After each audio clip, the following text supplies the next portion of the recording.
Hello, you're listening to Stanford Medcast, Stanford CME's podcast, where we bring you insights from the world's leading physicians and scientists. If you're new here, consider subscribing to listen to more free episodes coming your way. I am your host, Dr. Ruth Adewuya. This episode is part one of a new mini-series called Hidden and Here, presented in collaboration with Stanford Presence, a Stanford Medicine Center, and the Stanford Department of Psychiatry. I am joined today by Sonu Thadani Israni from the Stanford Presence Center and our faculty from the Stanford Department of Psychiatry, Doctors Sheila Lahijani, Ryan Matlow, and Ronak Trivedi. I will have them introduce themselves briefly, starting with Sonu. Thank you, Ruth. Hello, everyone. It's a joy and pleasure to join all of you today. My name, as Ruth mentioned, is Sonu Thadani Israni. I spent 25 years working in high tech before I came to Stanford about a dozen years ago. And for the last dozen years, I've worked with our faculty in leadership to create new degree programs, new centers, new initiatives. And today I have the joy and pleasure of being the executive director of a center called Presence, where our faculty director and founder is Dr. Abraham Verghese. And our center focuses on balancing high tech and high touch in healthcare and a whole lot more. I'd like to point out that a lot of the work we do at Presence, and I've done in my life, start with the fact that I am the daughter of refugees, and I myself am an immigrant to this country as an international student. And it has shaped so much of the focus that we have on equity and inclusion in the work we do. Thank you, Sonu. Sheila? Thank you, Ruth. I'm Sheila Lahijani. I'm a dually trained physician in both internal medicine and psychiatry. I've done subspecialty training in the field of consultation liaison psychiatry. I primarily work as a psychiatrist for patients with medical illness, specifically cancer. I currently serve as the medical director of the Stanford Cancer Center Psychosocial Oncology Program. Ryan? Thank you, Ruth. It's a pleasure to be here today. I'm Ryan Matlow. I'm a child psychologist in the Department of Psychiatry and Behavioral Sciences. My work in general focuses on addressing child adversity and traumatic stress. And in these efforts, my work emphasizes mental health support and trauma-informed care in community and school settings, and particularly with groups and populations that have been historically under-resourced and marginalized. Great. Thanks for being here, Ryan. Ronak?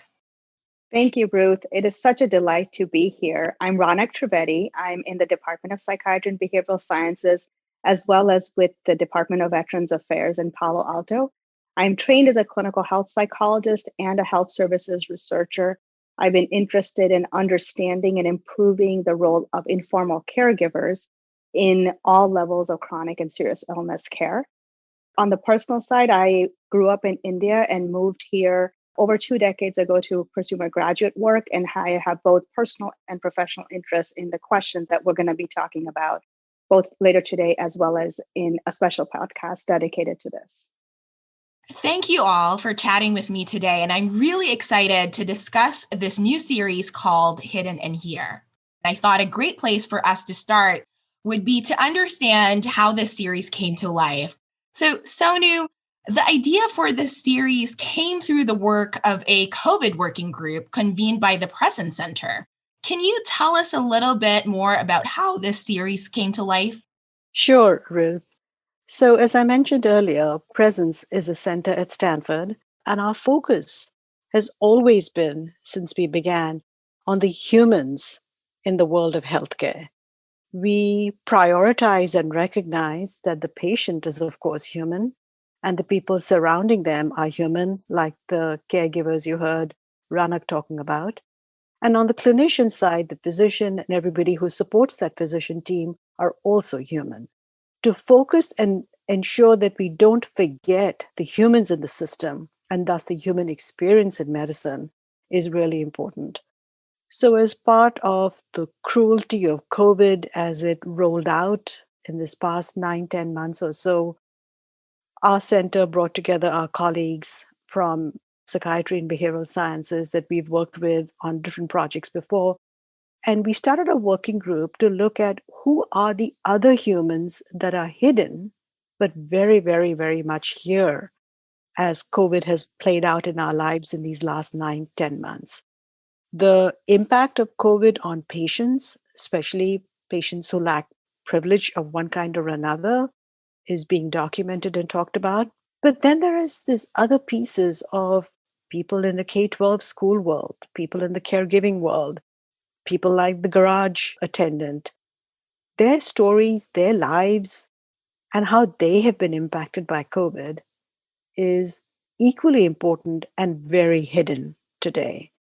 So the group of us started talking about how to make sure that we took those stories and honored and respected them in terms of listening to them and learning from them, and also making sure that the medium through which we capture all this is shared such that they can hear them.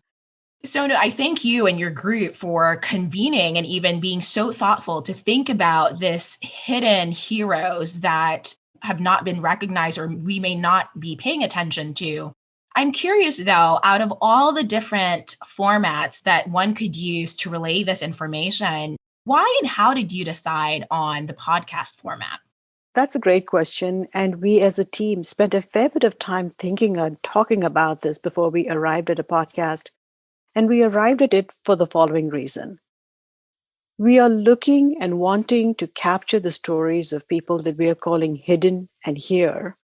And these are people who will not have access to an academic paper or a webinar, but they will have access to a podcast. And as we honor and listen to their stories and learn from their stories, we wanted to make sure that these stories were available to them to hear as well. I would like for you to elaborate on how this mini series and bringing these stories to life relates to the work of the Presence Center. As I've said earlier, I think that Presence champions the human experience in medicine. So our goal has always been to foster research, dialogue, and multidisciplinary collaboration like this one to produce measurable and meaningful change in healthcare. We are using storytelling to bring the stories to life. Medical education isn't normally what comes to mind. So Sheila, I'm curious, why did the group decide to utilize stories to share your insights on this topic? Well, Ruth, there is so much power in telling stories and listening to them because that's how we connect as people. In medicine, we listen to people's stories to understand their concerns, to formulate diagnoses, and develop treatment plans. Studies also suggest that storytelling can relieve stress and suffering. So, in thinking about our specific populations in this series, their voices are very important.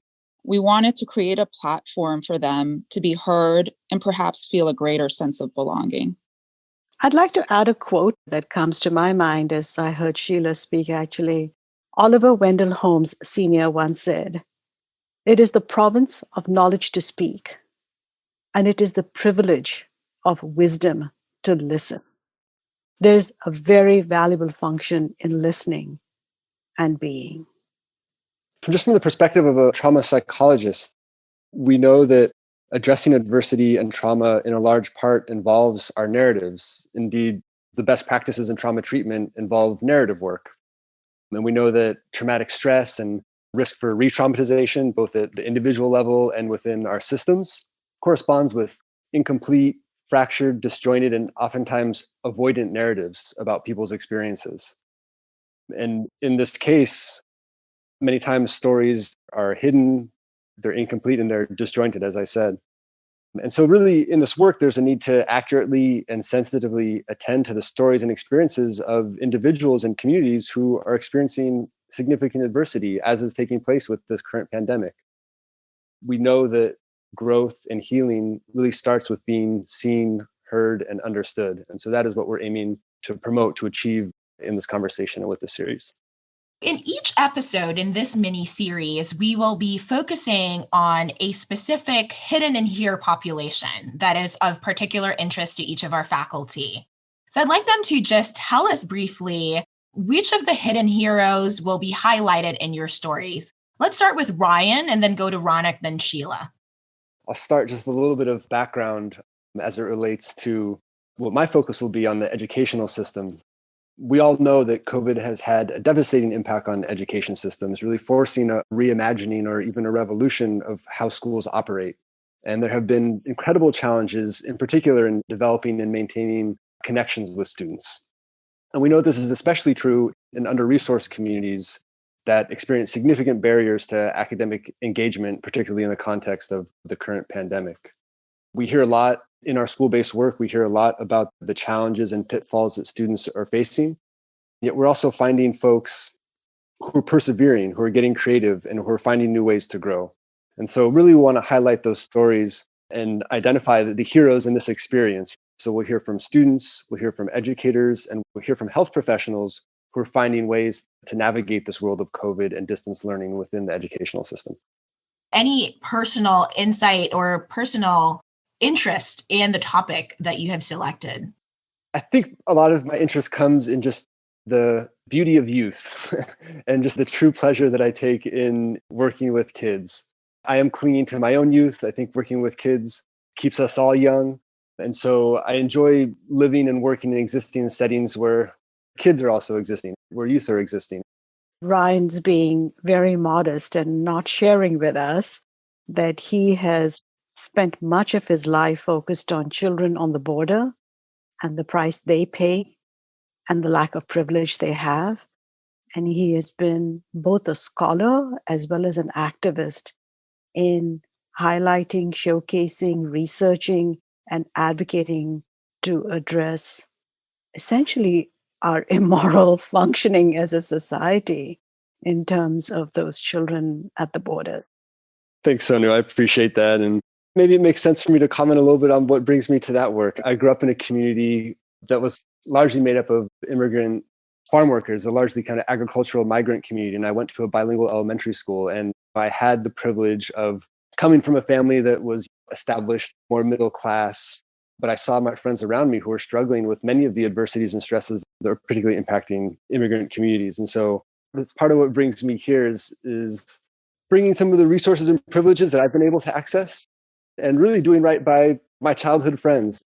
Well, Ryan, I'm thankful that you're here and that you're bringing that lens to the stories that you will be highlighting in the episode to come. I want to share a quote from former First Lady and caregiver champion Rosalynn Carter. And it's a quotation that drives so much of the work we're doing these days. There are only 4 kinds of people in the world: those who have been caregivers, those who are currently caregivers, those who will be caregivers, and those who will need caregivers.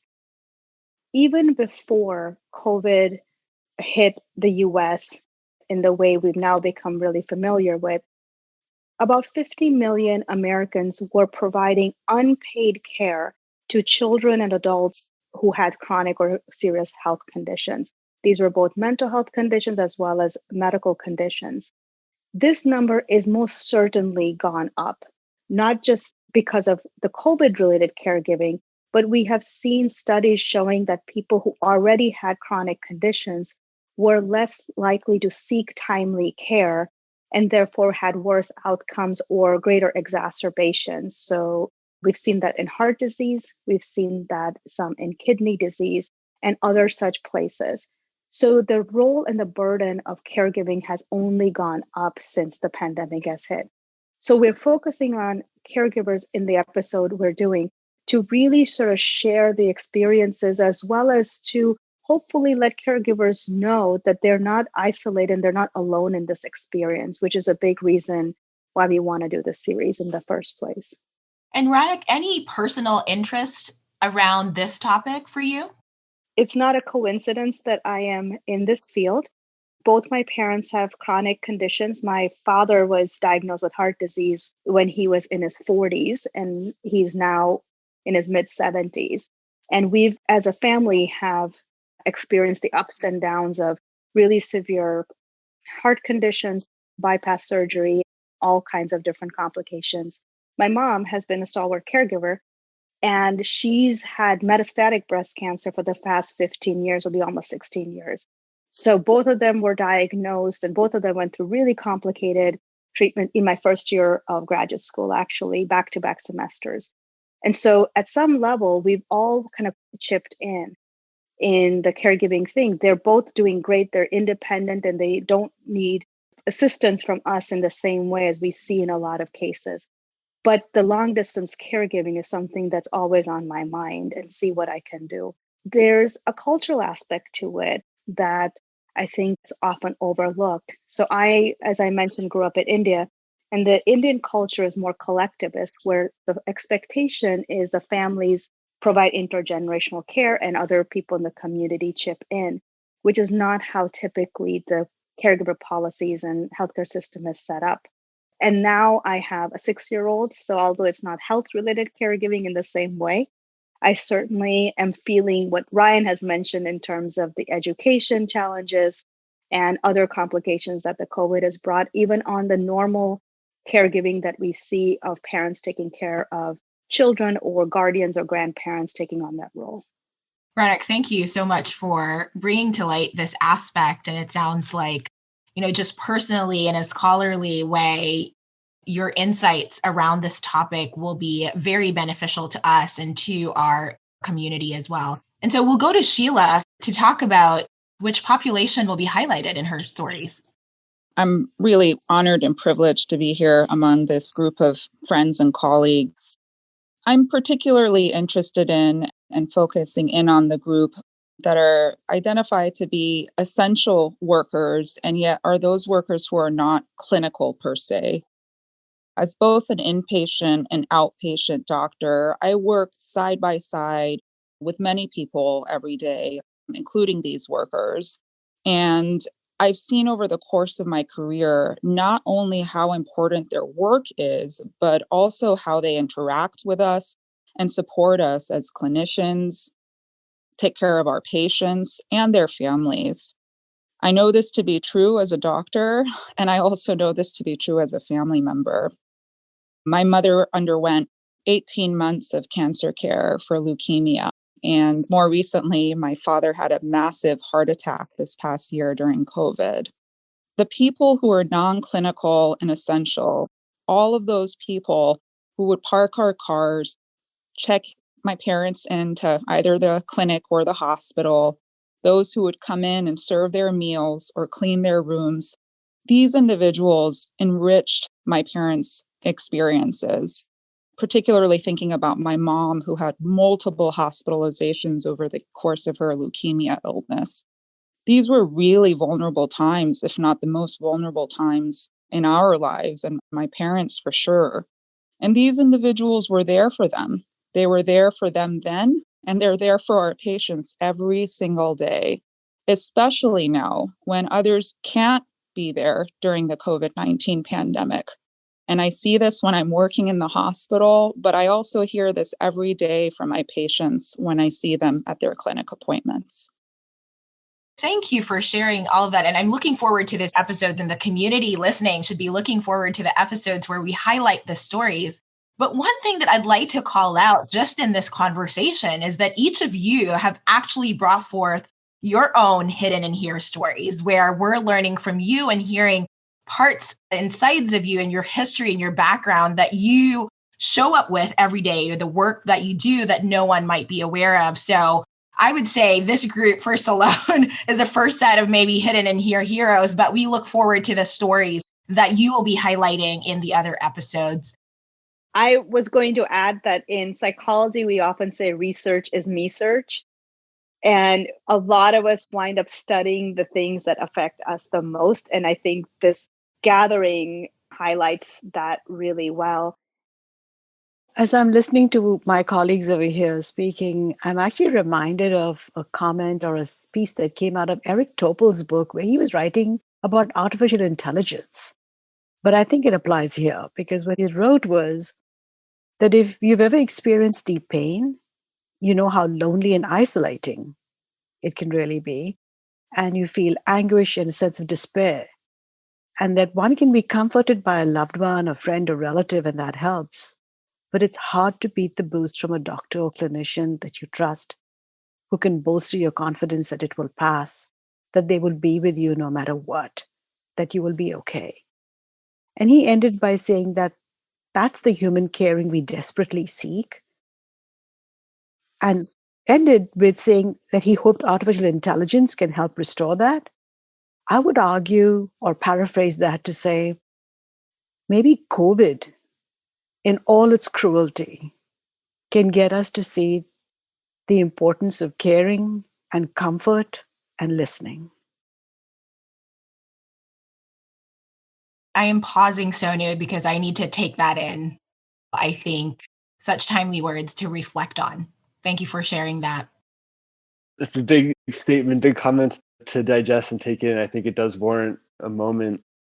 It is incredible to see the way that this adversity is bringing us together. Just to have this conversation be unfolding in the way that it is, as a way of kind of hearing our stories, sharing experiences, that I hope, it was the aim for our storytelling, but I think is emerging organically. Really excited to kind of continue this dialogue and conversation as we focus on the individuals and communities that we'll be turning our attention to in the episodes that come. I don't know if you can feel all of the emotions and all of the care and all of the thoughtfulness that is going your way around this topic. While I have this esteemed group with me, and I know we have a lot to look forward in the forward episodes, I maybe wanted to dive into a little bit more of their areas of interest and to learn a little bit from them in this episode. And so I'll start with Ryan and asking you about the conversations about COVID in schools. We know that there is an ongoing debate with regards to the effectiveness of school closures on virus transmission. And I know that we can talk about that ad nauseum, but I'm curious to get your thoughts on how you think school closures has been affecting or will affect poor children in the US. Yeah, this is definitely something that will be highlighted and is, I think, a story that is best told by the folks that are living and experiencing the changes directly. And so obviously we'll elaborate on this in my forthcoming episode. But clearly there are concerns about the impact on academic performance and progress and just general learning, particularly in underserved or under-resourced communities. There are incredible barriers to education access and engagement. Just to name some examples, many children, many students simply do not have access to optimal learning environments. And there are incredible disparities in the just spaces where kids are now operating and doing their best to learn. Busy homes that are in crisis in so many ways for a number of reasons. We know that many kids and families are experiencing significant financial stress, job loss due to COVID, food and housing insecurity. And unfortunately, many of these factors also correspond with increased rates of COVID transmission, COVID infection. Simultaneously, school closures and distance learning has resulted in decreased access to the wonderful resources that schools traditionally have provided. There's a little bit of a concern around this kind of double whammy of having increased stress, increased adversity, coupled with reduced access to traditional resources, or really trying to find new ways to access those resources. And what we see is that really the students that are most in need are also the students that are hardest to reach in so many ways. And so there's a lot of concern about a widening achievement gap, a widening health gap, a widening of disparities in general well-being as a result both of the pandemic and the specific ways in which the pandemic has affected schools and educational systems due to school closures and due to distance learning. I'm struck, Ryan, when you were talking at the overlap that I hadn't really thought about on the group that you were highlighting, the students, and the group that I'm trying to highlight, which are caregivers. One of the challenges of distance learning and not coming to college is that they are having to take on or resume the caregiving responsibilities that they were getting a reprieve from by being on campus. So we know that while we often think about caregivers as something that happens in older age, sometimes the dementia caregiving comes to mind, if anything comes to mind at all. Turns out about 1 in 4 caregivers are actually youth caregivers. And that's between the ages of 18 to 25. And actually, there's growing research showing the caregiving that starts even before that, younger kids, 10, 11, 12-year-olds. But in the college segment, what was happening is when people went off to college, when the kids went off to college, they were then able to focus on their educational piece. But now with college campuses being closed, even at Stanford now, having us taking a step back, is they're having to juggle those responsibilities all over again, even as they're trying to perform at a high level at an elite institution.